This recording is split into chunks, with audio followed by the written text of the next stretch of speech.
Hare Krishna, Krishna Krishna, Hare Hare, Hare Rama, Rama Rama, Hare Hare. Srila Prabhupada की जय। गुरु महाराज आप सब भक्तवृंद की जय। नित्य गौर प्रेमानंदी हरि हरि बोल। जप सुधारने की कला सत्र पे नाम जप की महिमा।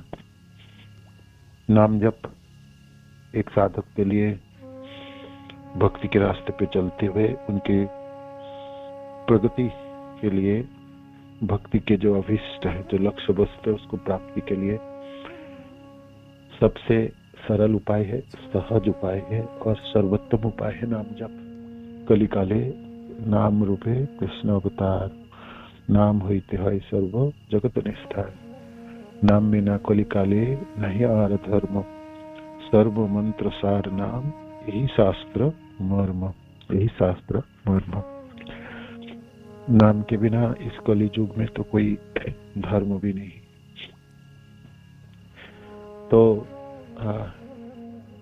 नाम जपने में, जपते समय हम चेतना हमारी कहाँ पर है, किस तरह से हम नाम जप रहे हैं, उसके ऊपर हमारी प्रगति निर्भर करेगी, है ना। प्रगति निर्भर करेगी और हमारी भावना, भक्ति में हमारी प्रगति और भक्ति की जो भी स्टेज है, जो स्तर है, वो प्राप्ति सिर्फ नाम जप के माध्यम से ही होगी। अदो श्रद्धा ततो साधु संग, ततो भजन क्रिया, ततो अनर्थ निवृत्ति, ततो निष्ठा, ततो रुचि, तथा शक्ति, ततो भाव, ततो प्रेम अभ्युदयंचति साधकानाम अयम प्रेमना प्रादुर्भावे भवितक्रम। श्रद्धा होगी, साधु के संग होगी, भजन क्रिया शुरू होगी, नाम जप, अनर्थों की निवृत्ति होगी, निष्ठा होगी, रुचि होगी, फिर आसक्ति होगी, फिर भाव उत्पन्न होंगे, फिर प्रेम उत्पन्न होगा, है ना। और प्रेम के ऊपर की जो स्तर है, स्नेह मान प्रणय राग अनुराग भाव महाभाव है। तो प्रेमों की आस्वादन और विशेष करके प्रेम के ऊपर की स्नेह मान प्रणय आदि की आस्वादन भी इस नाम जप के माध्यम से ही होगी। नाम जप के माध्यम से ही साधक को अपने पूरे जीवन भर, है ना, वो नाम जप कर पाए, उनके उस पर सामर्थ्य उत्पन्न करनी पड़े। हमारी समस्या है, हम हमारे रोज के नाम जप में बड़ी फ्लक्चुएट होते हैं। कभी तो बहुत अच्छी कर लेंगे, कभी तो हम बहुत ही खराब होता है। किसी दिन तो हमने ब्रह्म मुहूर्त में जप लें, किसी दिन तो हम ब्रह्म मुहूर्त में जपा, है ना, किसी दिन तो ब्रह्म मुहूर्त में जपा और किसी दिन हम बिल्कुल और किसी समय जप रहे हैं, है ना। तो ब्रह्म मुहूर्त में नाम जप और अच्छी तरह से उच्चारण करेंगे, खूब जी भर के सुनेंगे, इतनी काम हम कर ले, है ना, इतनी काम कर ले, यही हमारे लिए सबसे बड़ी तपस्या होगी, है ना, तपस्या होगी। हमारे आचार्य जनों ने किस तरह से नाम जप किए हैं, सनातन गोस्वामी पाद के द्वादश आदित्य लीलाओं के वर्णन करते समय हमने आपको बताया। अब रघुनाथ दास गोस्वामी किस तरह से राधा कुंड पहुंचेंगे और नाम जप के प्रति कितने ललुफ है ना, तो वो सब हम श्रवण करेंगे। फिर बाद में हरिदास ठाकुर के भी नाम जप के बारे में भी सुनेंगे। तो हम गौड़िया संप्रदाय के जितने भी आचार्य हैं, सब समस्त आचार्यों जनों की एक चीज आप कॉमन देखेंगे, सब में एक चीज एक जैसा है, और वो है उनके नाम जप।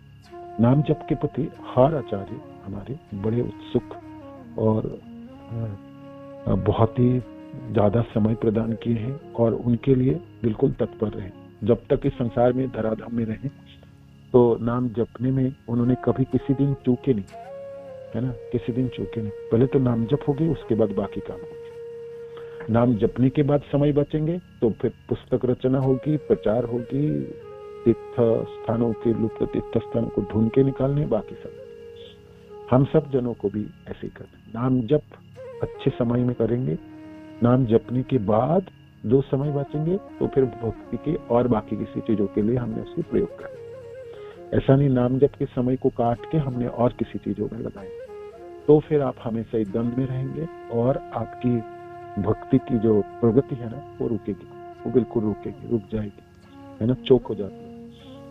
तो जितने भी कुंजी हमने सीखे और जितने भी शास्त्र अपने उठाओ, भागवत हो, चैतन्य चरितामृत हो, गीता हो, समस्त आचार्यों जनों की, हमारी गौड़िया आचार्य जनों को सारे शास्त्र हो, सब में एक चीज कॉमन है, नाम जप के लिए अद्भुत महिमा वर्णन हो, है ना।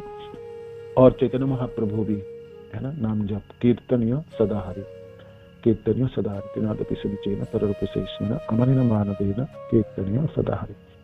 जपने की सामर्थ्य एक साधक को कब होता है, कैसे वो सामर्थ्यवान हो पाएंगे, किस तरह से सामर्थ्यवान हो पाएंगे? तो भौतिक संसार के प्रति पूरी आसक्ति है, भोगने के लिए आपको सब कुछ आसक्ति, सब चाहिए और नाम जप भी चाहिए, वो तो होने वाला है, वो होगे नहीं। हम हमारे जीवन को ऐसे ढलने पड़ेंगे जैसे जीवन हमारी सहज हो, सरल हो और हमारे पास समय बचा रहे, है ना, जिससे हमने खूब जी भर के नाम जप कर पाए। जपने के लिए समय नहीं होगी आपके पास है तो फिर जी के क्या होगी, माने जी के करेंगे क्या, है ना, सीधी बात है। और क्या पुरुषार्थ प्राप्ति होगी, कोई प्राप्ति होने वाला है। तो जपने के समय काटिएगा मत, जपने के समय में कृपण मत बनिए, जपने के पूरा समय दीजिए, 2 घंटा 2.5 घंटे पूरा अच्छे समय प्रदान कीजिए और रोज की सबसे सुंदर समय प्रदान कीजिए नाम जप के लिए, है ना। यही वैराग्य है। इस कलियुग में भाई टैग की बात आएगी, मतलब कि हम पढ़ेंगे सुनेंगे, तपस्या की बात होगी, हम पढ़ेंगे सुनेंगे, वैराग्य की बात होगी, हम सुनेंगे, बुद्धि की बात होगी, प्रयोग की बात होगी, हम सुनेंगे। तो ये सब चीज, सब प्राप्ति, सब चीजों को संपादन आप कर पाएंगे नाम जपने के लिए। अच्छी समय चुन के रखेंगे, है ना, शरीर में सामर्थ्य होगी, पूर्व रात्रियों में आपकी नींद पूरी होगी, आपके जीवन सरल होगा, आपके हृदय कलमश रहित होगी, भक्तजनों के प्रति आपकी प्रेम होगा, आचार्य जनों के प्रति श्रद्धा होगी, सम्मान होगी और समस्त इस संसार के समस्त जनों के लिए आपकी श्रद्धा सम्मान होगी, है ना। नामे रुचि नहीं, क्या है, नाम में रुचि होगी, वैष्णवों की सेवा होगी, जीवे दया नामे रुचि वैष्णव सेवा, है ना, ये है। तो तीनों एक दूसरे के ऊपर निर्भर, ठीक है। तो जीवन आप उतनी सहज और सरल बनाइए जिससे आप नाम जप कर पाए। नाम जप कर ही नहीं पाएंगे और अनेकों कार्य कर रहे आप, अनेकों प्लानिंग है आपकी, तरह तरह की आपको तीर्थ यात्राएं है, अनेकों जगह की भ्रमण है, क्या लाभ होगा? कोई लाभ ना हो, है ना। जपेंगे नहीं तो आपके हाथ में कुछ नहीं लगने वाला, है ना। ये आप बहुत अच्छी तरह से हम सब लोग गांठ बांध के रख लीजिए, मैं ये करूंगा और कुछ करूंगा और कुछ साधन होगी और कुछ होगी और फिर नाम जप भी हो, नहीं। नाम जप तो पहले होगी, नाम जप तो पूरी होगी, नाम जप के लिए पूरा समय होगी, बहुत अच्छे समय होगी, ब्रह्म मुहूर्त में होगी, स्पष्ट उच्चारण होगी, जी भर के सुनेंगे, बहुत अच्छी तरह से सुनेंगे और इसको रोज करेंगे, किसी भी दिन हम नहीं चुके, किसी भी दिन। तो आप सब लोग जप रहे हैं तो डायरी में लिख भी रहे हैं जिस दिन चुक रहे हैं, तो आप देखिए वो भाग्यवान जन हो जो पिछले 6 महीने किसी दिन नहीं चुके ब्रह्म मुहूर्त में।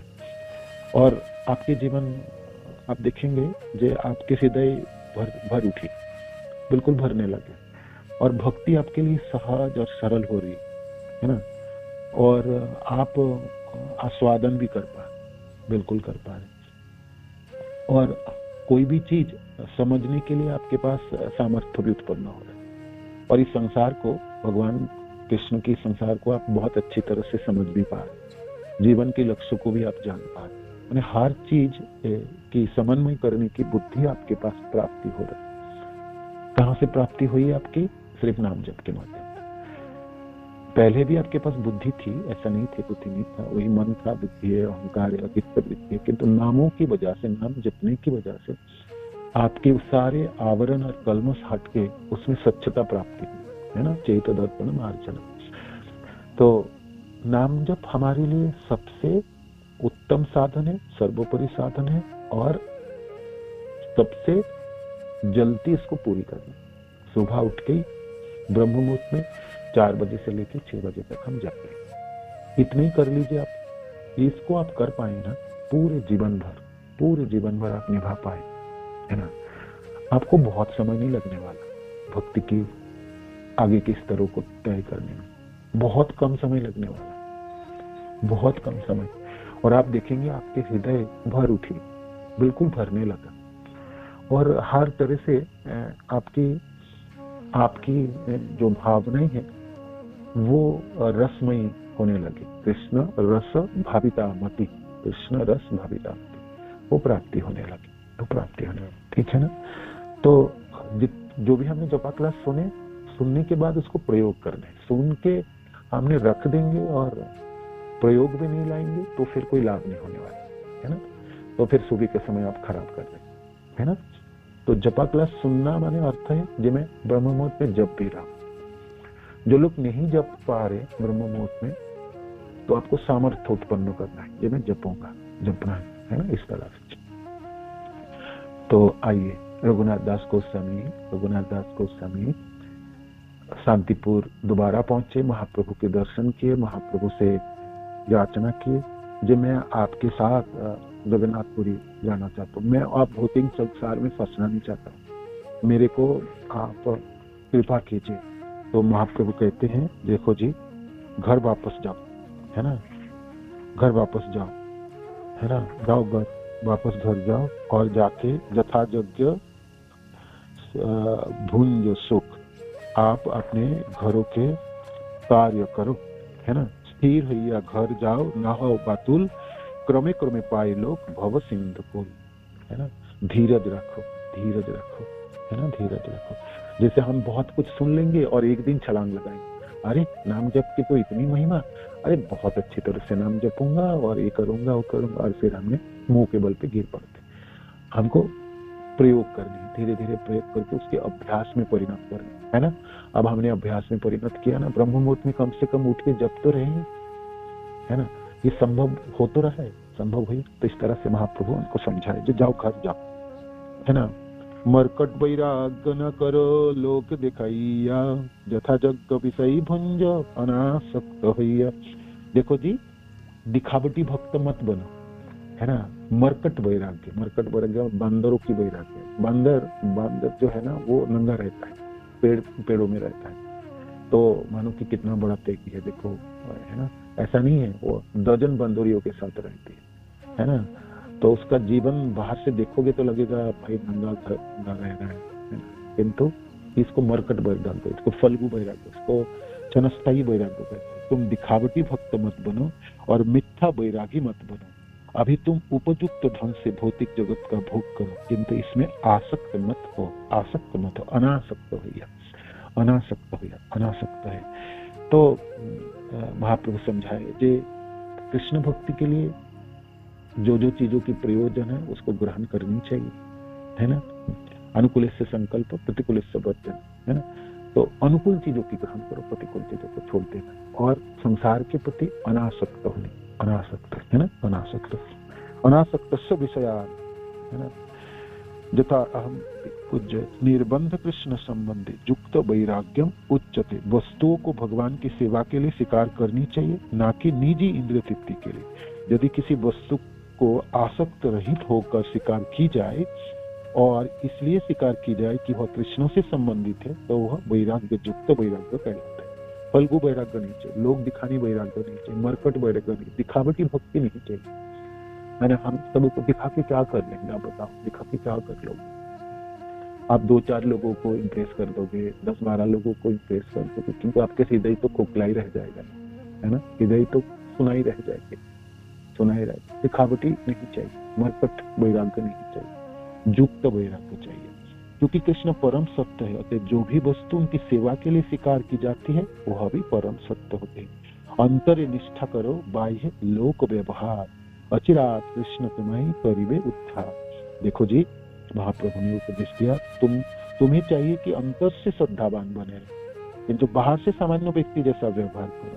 इस तरह कृष्ण जल्दी ही प्रसन्न होंगे और तुम्हें माया की पास से छुड़ा ले। हमारी विपरीत दशा। हम बाहर दिखाते समय तो हिमालय की तरफ दिखाते हैं और अंदर सुबह की मालाई नहीं होती, है ना। आप देखो हम कितनी कमजोर है साधन में। सोचो हम दीक्षित भक्त होके हमारा ब्रह्म मुहूर्त पे नाम जब भी पुरानी हो तो हमने किस चीजों की दीक्षा है और किस चीजों की दीक्षित भक्त है और किस चीजों की हमने संप्रदाय है और गौड़िया भक्त वैष्णव हम किस मुंह से कहलाएंगे। जो मेरी जीवन है उसी को ही मैं पूरा नहीं कर पा रहा हूँ तो बाहर में क्या दिखाऊं लोगों को, और दिखाऊं तो कितनी बड़ी गलती है ना, दिखावटी है। तो महाप्रभु कहते हैं अंतरे निष्ठा करो बाह्य लोक व्यवहार अतिरात कृष्ण तुम्हारी करीबे उद्धार। शिछल से काले कृष्ण स्फुराबे तुम्हारे कृष्ण कृपा जारे तारे के राखिते पारे। उस समय तुम्हें कौन कौन से उपाय के काम में लाना पड़ेगा यह तो कृष्ण ही बतलाएंगे। यदि किसी पर कृष्ण की कृपा हो तो उसे कोई रोक नहीं सकेगा। वो चरण पकड़ के कह रहे थे मेरे को तो मैं घर में बांध गया, 11 के 11 लोग पहरादार हैं, हर पल निगरानी में, मेरे को उद्धार कीजिए महाप्रभु, मेरे को उद्धार कीजिए। महाप्रभु कहते हैं कृष्ण जब कृपा करेंगे ना, कृष्ण कृपा जारी तारे के रखते पारे, उनको कौन पकड़ के रखेंगे, कोई नहीं पकड़ के रखेंगे। आप घर जाओ, है ना। ये सब श्लोक के बहुत सुंदर तात्पर्य हैं, किंतु हम सब पढ़ नहीं रहे, थोड़ा आगे बढ़ते हैं। चलो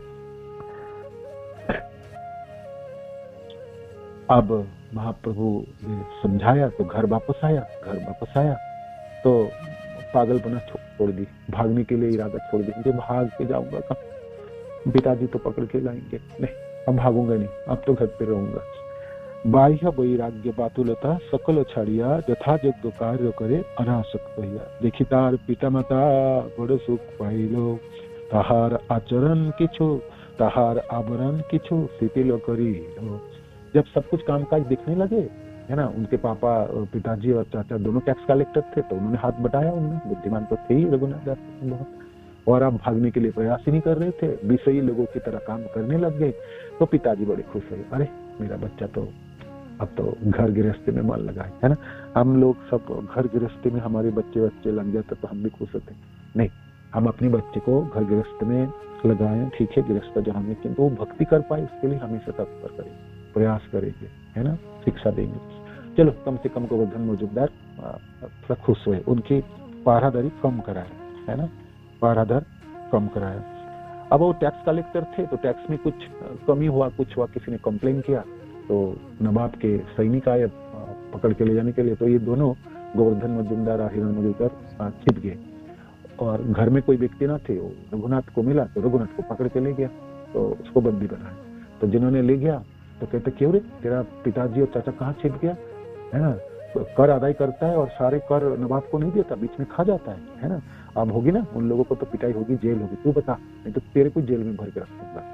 तो कहता मेरे को क्या करोगे, मैं भी तो आपके पुत्र जैसा हूँ, मेरे ऊपर क्यों अन्याय कर रहे, आप मेरी तरफ देखो, मैं कितना छोटा सा हूँ और आप सब लोग एक साथ हो जाओगे, कुछ दिनों के बाद आप भी पिताजी के साथ और चाचा के साथ बराबर हो जाओगे, मेरे को क्यों कष्ट दे रहे हो। रघुनाथ दास को देख के वो मुस्लिम जो एजेंट जो बीच में थे नवाब के, उन्होंने कंप्लेन किया था, उन्होंने बंदी बना के ले गए थे।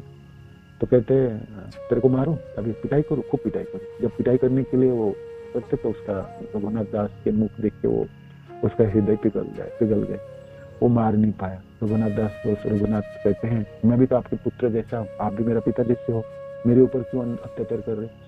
तो वो रो उठे मुस्लिम, वो कहते हैं नहीं मैं आपको पेट दूंगा नहीं, किंतु तुम्हारा पिता को जाके बोलना, है ना, छोड़ देता हूँ, बोलना जे उन लोग ने ठीक नहीं कर रहा है, पूरा कर वापस देना चाहिए, और मेरा भाग था, मेरा भाग क्यों नहीं दे रहा। इस तरह से झगड़ा मिटाया। रघुनाथ दास घर आए, घर के कामकाज करे तो उनके पिताजी को जो पता चला तो और अच्छा हुआ, जे मेरा पुत्र में तो इतना शक्ति, वो तो देखो कितनी बड़ी समस्या से हम दोनों को उभार लाए, तो ठीक हुआ। तो रघुनाथ दास ने पूरा 1 वर्ष अच्छे व्यापारी की तरह काम किया, 1 वर्ष तक काम किया, है ना। किंतु अगले वर्ष उन्होंने पुनः घर छोड़ने का निश्चय किया। जिन्होंने महाप्रभु के दर्शन किया, है ना, वो घर में कैसे टिकेगा, नहीं टिकने वाला, तो फिर प्रयास किया। एक रात वो अकेला उठे और चल पड़े, किंतु उसके पिता ने दूर स्थान पर उन्हें पकड़ लिया और वो उन्हें वापस ले आए, है ना, हम वापस ले आए। रोज प्रतिदिन का वो व्यापार बन गया था। किसी दिन तो खिड़की तोड़ता था, किसी दिन डरा जा के कोशिश करता था, उन्हें भागना है। तो रघुनाथ घर से भाग जाते और उनके पिता उन्हें फिर से ले आते। तब रघुनाथ दास की माता ने उनके पिता से कहा, ये हमारे पुत्र ना पागल हो गए, ये पागल हो गया, उसे ना रस्सी से बांध कर रखो, इसको बांध दो। पशु के जैसा जानता ना, जैसे पागल हो जाता तो पशु तो बांध देता, जिसको बांध दो। तो उसको पिता कहते हैं, इंद्र सम ऐश्वर्य स्त्री अप्सरा सम, ये सब बांधिते नारी लेको जार। इससे पहले और जब वो अच्छी तरह से काम कर रहे थे तब उनको शादी विवाह भी करा दिया, बहुत सुंदर लड़की देखी। तो उनको पिताजी कहते हैं, इंद्रों के जैसा हमारी ऐश्वर्य है, धन है ना, और इनकी पत्नी अप्सराओं के इतनी सुंदरी, बहुत सुंदर है ना, किंतु ये दोनों चीज तो बांध नहीं पाए। ये सब बांधी थे नारी लेक जार मान, डोरीर बंधन तारे राखी बाके मते, जन्मदाता पिता नारे प्रारब्ध कन्याईते। तो फिर धन नहीं बांध पाया, स्त्री नहीं बांध पाई, ये सामान्य रस्सी क्या बांधेगा उसको, नहीं बांध पाएगा। देखो जी मैं जन्मदाता पिता होके उनके प्रारब्ध तो नष्ट नहीं कर पाऊंगा। चैतन्य चंद्रेर कृपा हुई अच्छी हारे, चैतन्य चंद्रेर बातुल के राखी के बारे। महाप्रभु की कृपा हो गई इसके ऊपर, ये महाप्रभु के बातुल है, माने चैतन्य चंद्र की पागल को चैतन्य महाप्रभु के चरणों में आसक्त मनो वाले व्यक्ति तो पागल ही होता, उसको कौन घर में बांध के रख पाए, कोई ना रख पाए। रघुनाथ दास गोस्वामी सोच रहे थे, जब मैं भाग क्यों नहीं पा, मेरे को रोक कौन रहा। उसी समय नित्यानंद रघुनाथ दास गोस्वामी को खबर मिली, नित्यानंद प्रभु पानी आते आए। नित्यानंद प्रभु नजदीक आए, सुन के रघुनाथ दास गोस्वामी को आशा जागी, नित्यानंद प्रभु बड़ी दयालु है ना, मैं उन्हीं के पास जाऊंगा, कुछ उपाय सोचूंगा। तो ऐसे सोच के पिता को कहे, आप मेरे को जाने नहीं दोगे, जगन्नाथपुरी ना जाने दो, ठीक है मैं नहीं जाऊंगा। किंतु नित्यानंद प्रभु इतने नजदीक आए, सप्तग्राम, मेरे को आप जाने दो, मैं नित्यानंद प्रभु के दर्शन कर पाऊं। तो पिताजी ने सोचा ठीक है, जब ये भागने के लिए मना ही कर रहे हैं और नित्यानंद प्रभु को दर्शन करते, ठीक है जाने। तो लोग पहरादार वगैरह सब दिया, धन भी दिए, कुछ सामग्री आदि दी के नित्यानंद प्रभु को दर्शन करने के लिए आए। तो आप वो घटना सब जानते हैं, पानीहाटी के दही चढ़ा उत्सव।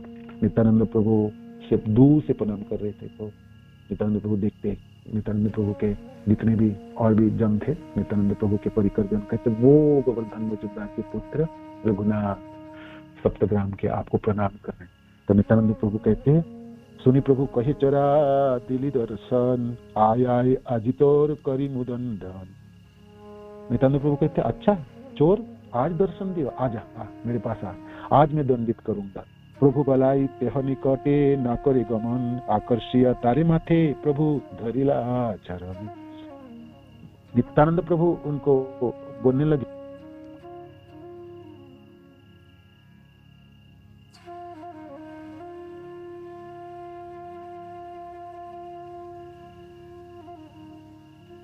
किया तो नित्यानंद प्रभु अपने चरण उन सिर पे डाल दे, चरण के सिर पे चरण सिर पे डाल दे। तो इस तरह से नित्यानंद प्रभु की कृपा प्राप्ति हुई। अब दही चढ़ा उत्सव की व्यवस्था की रघुनाथ दास गोस्वामी, सबको खिलाए है ना, पानीहाटी के दही चढ़ा उत्सव, उसके बारे में सब जानते हैं। नित्यानंद प्रभु की कृपा प्राप्ति हो गई, महाप्रभु भी वहां पधारे ऐसे है ना, महाप्रभु तो जगन्नाथपुरी में रहे, किंतु उत्सव में नित्यानंद प्रभु जब बुलाए तो महाप्रभु वहां से पधारे, ऐसे नहीं आए किंतु दिख पाए भाग्यवंजन जो दोनों भाई दही चढ़ा उत्सव में भाग ले। रघुनाथ दास गोस्वामी बहुत सबको जी भर के खिलाए, दान भी दिए और आशीर्वाद के स्वरूप ये प्राप्ति कर लिए, ये अचिरात अब आपको चैतन्य चरण प्राप्ति होगी। नित्यानंद प्रभु की कृपा प्राप्त हुई तो गौर हरि की कृपा तो प्राप्ति हो ही जाएंगे। कल हम सुनेंगे रघुनाथ दास गोस्वामी आप घर छोड़ने में सामर्थ हो जाएंगे। चलो प्रभुपाद की जय, गुरु महाराज की जय, आप सब भक्तजनों की जय, निताय गौर हरि बोल, हरे कृष्ण जय,